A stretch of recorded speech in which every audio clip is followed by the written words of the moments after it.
Everyone, तो कैसे हो आप लोग। मैं उम्मीद करता हूं कि आप लोग बहुत बढ़िया होंगे, मस्त होंगे, शानदार होंगे।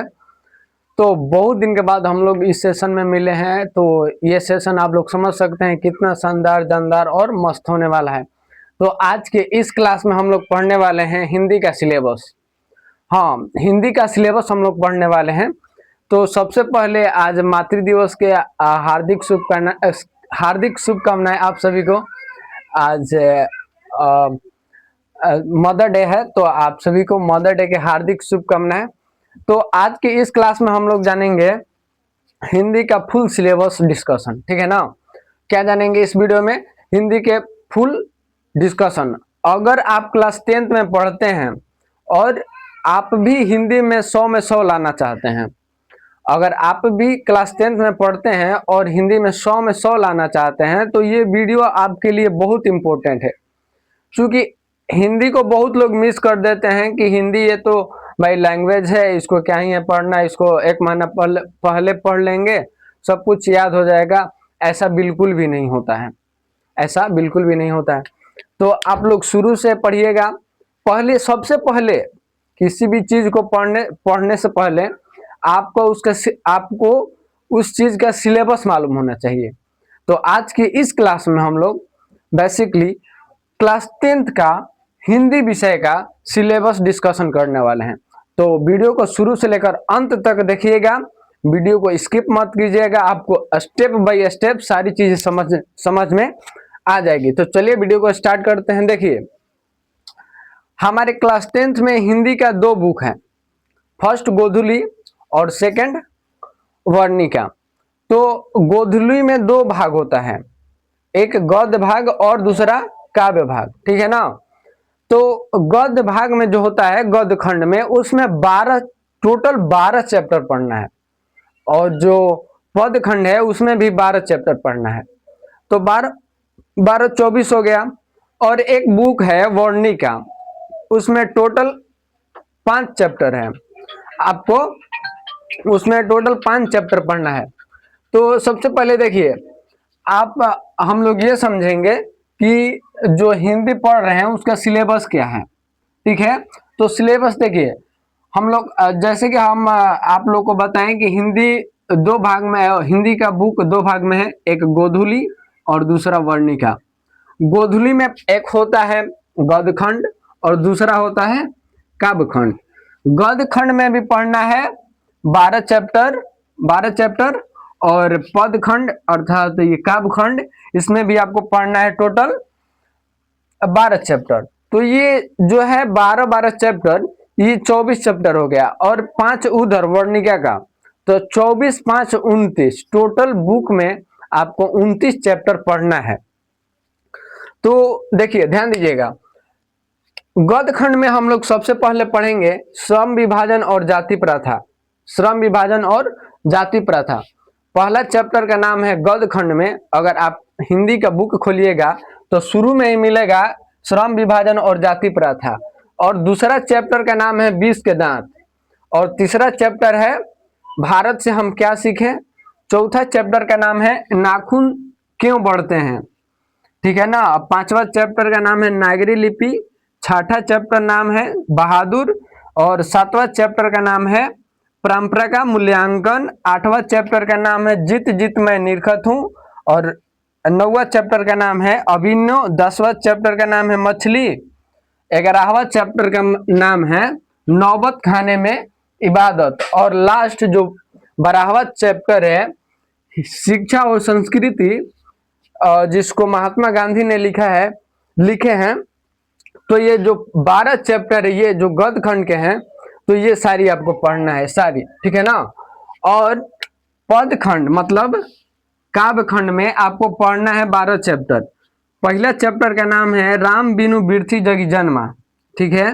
दूसरा चैप्टर प्रेम ऐनी श्री राधिका। तीसरा चैप्टर पढ़ना है अति सुधो स्नेह को मार्ग।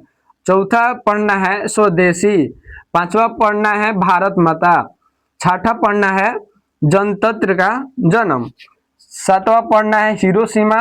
आठवां पढ़ना है एक वृक्ष की हत्या, और 9वां पढ़ना है हमारी नींद। 10वां पढ़ना है अक्षर ज्ञान, 11वां पढ़ना है लौट कर आऊंगा, और लास्ट में 12वां पढ़ना है मेरे बिना तुम प्रभु। ठीक है, तो ये रहा जो गोधली भाग एक का जो है ये गद्य खंड और काव्य खंड का पूरा चैप्टर। तो आपको एक एक चैप्टर आपको इस चैनल पर मिलेगा, आप देख सकते हैं। ठीक है, तो ये रहा आप लोग का गोधली जो बुक है उसका। अब चलिए चलते हैं वर्णिका में। तो वर्णिका में पढ़ना है 5 चैप्टर। ठीक है, टोटल वर्णिका में पढ़ना है 5 चैप्टर। 5 चैप्टर में पहला का नाम है, पहला का नाम यहाँ लिख लेते हैं। देखिए वर्णिका, वर्णिका में क्या पढ़ना है? पहला दही वाली मगम्मा, दही वाली मगम्मा। ठीक है, दूसरा पढ़ना है ढहते विश्वास, ढहते विश्वास। तीसरा पढ़ना है माँ। एग्जैक्ट मुझे याद नहीं है, लेकिन मैं 5 चैप्टर का लिख दे रहा हूँ। सीरियल बाय सीरीज में मुझे याद नहीं है, मैं कुछ भूल रहा हूँ, सीरियल में याद नहीं है, लेकिन आप लोग मैनेज कर लीजिएगा। देखिए तीसरा है माँ, चौथा चैप्टर है धरती, क्या था, ढहते विश्वास हो गया, दही वाली मंगम्मा, ढहते विश्वास, माँ। और चौथा चैप्टर का नाम है क्या बोलते हैं उसको, 5वां लिखिए, चौथा याद नहीं आ रहा है। और क्षमा हो गया, ढहते विश्वास हो गया, और एक सेकंड बता रहे हैं हम। उसने, अच्छा नहीं नहीं, ढहते दही वाली मंगम्मा हो गया, ढहते विश्वास हो गया, माँ हो गया, और धरती क्यों घूमती है ये तो हो गया 5वां। सांवर दैया जिसका लेखक है, धरती क्यों घूमती, धरती क्यों घूमती है। दिख रहा है कि नहीं? थोड़ा सा देखो तो छोटू, ये दिख रहा है? कैमरा में आ रहा है? देखो तो, नहीं आ रहा है ना? कहाँ तक आ रहा है? माँ तक आ रहा है? माँ दिख रहा है? क्लियर है? चलो देखिए माँ, और चौथा चैप्टर का एग्जैक्ट मुझे नाम नहीं याद आ रहा, लेकिन 5वां चैप्टर का नाम है धरती क्यों घूमती है, जिसके लेखक सांवर दैया हैं। ठीक है ना? तो बेसिकली हम लोग को टोटल 29 चैप्टर पढ़ना है हिंदी के बुक में, और 29 चैप्टर पढ़ने के बाद, 29 चैप्टर पढ़ने के बाद 24 टॉपिक आपको मैं हिंदी व्याकरण का पढ़ाऊंगा। टोटल 24 टॉपिक है हिंदी व्याकरण में। तो देखिए मेरा जो क्वेश्चन आता है बोर्ड एग्जाम में, हिंदी व्याकरण से ज्यादा होता है और बुक से कम होता है। बुक से 55 होता है क्वेश्चन,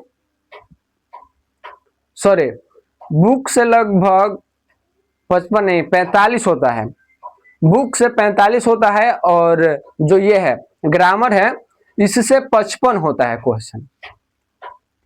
बुक से 45 होता है और ग्रामर से 55 होता है। तो इसके तुलना में जब हम देखें तो ग्रामर का वेटेज बहुत बढ़िया है। तो ग्रामर को आप लोग मिस मत कीजिएगा, ग्रामर भी पढ़ना जरूरी है। देखिए हिंदी का जो बुक है ये तो पढ़ लेंगे, ये तो लिटरेसी मतलब कुछ ज्ञान हो जाएगा, और लेकिन जो व्याकरण आप पढ़िएगा तो व्याकरण का जो यूज है आप क्लास 10th में कीजिएगा, 11th में भी कीजिएगा, 12th में भी कीजिएगा, यहाँ तक कि अपने लाइफ में जो आखिर व्याकरण कहते किसको हैं, तो जो शुद्ध शुद्ध बोलना पढ़ना लिखना आ जाए उसी को हम लोग व्याकरण बोलते हैं। तो देखिए हम लोग को शुद्ध शुद्ध बोलना लिखना तथा पढ़ने के लिए भी व्याकरण की आवश्यकता है। तो व्याकरण काफी महत्वपूर्ण है, तो आप लोग उसको मिस मत कीजिएगा और उसको इग्नोर मत कीजिएगा, उसको भी पढ़ना है। बुक काफी लोग क्या करते हैं कि बुक पढ़ लेते हैं और सोचते हैं कि बुक में जो ऑब्जेक्टिव क्वेश्चन होगा उसी से मेरा काम हो जाएगा, ऐसा कुछ भी नहीं होता है। अगर आप हिंदी में 100 में 100 लाना चाहते हैं तो आपको एक स्ट्रेटेजी के साथ हर एक टॉपिक को, हर एक पाठ को उतना ही ध्यान देना है जितना आप हिंदी जो पाठ पर ध्यान देते हैं। ग्रामर के टॉपिक को भी आप उतने ही क्लैरिटी के साथ और उतने ही क्या बोलते हैं केंद्र के साथ आपको पढ़ना है, पूरा एकदम फोकस के साथ। तो आई होप ये वीडियो आप सभी को बहुत इंफॉर्मेशन और क्या बोलते हैं स्ट्रेटेजी फुल लगा होगा। अगर वीडियो पसंद आया होगा तो एक लाइक जरूर कीजिएगा। अगर चैनल पर नए हैं तो चैनल को सब्सक्राइब करके साइड में बेल आइकन होगा उसको प्रेस कर लीजिएगा, ताकि जो भी मेरी नई वीडियो होगी वो सबसे पहले आपके पास पहुंचेगी और आप उस वीडियो से कुछ सीख सकते हैं और उस सीखने के बाद अपने जीवन में अप्लाई कर सकते हैं। ठीक है, तो मिलते हैं नेक्स्ट वीडियो में। तो बता देना चाहता हूं कि नेक्स्ट वीडियो में क्या होगा, तो व्याकरण का पूरा सिलेबस होगा नेक्स्ट वीडियो में। व्याकरण के सिलेबस होने के बाद और उसके बाद व्याकरण के सिलेबस होने के बाद आपको मिलेगी हर एक पाठ का जो लेखक है और जो कवि हैं। देखिए गद्य खंड में जो पाठ है ये सब गद्य खंड में, तो गद्य खंड के पाठ के जो राइटर होते हैं उसको लेखक बोलते हैं, और जो पद खंड में होते हैं, जो गोधुली पद खंड, उसी को काव्य खंड बोलते हैं।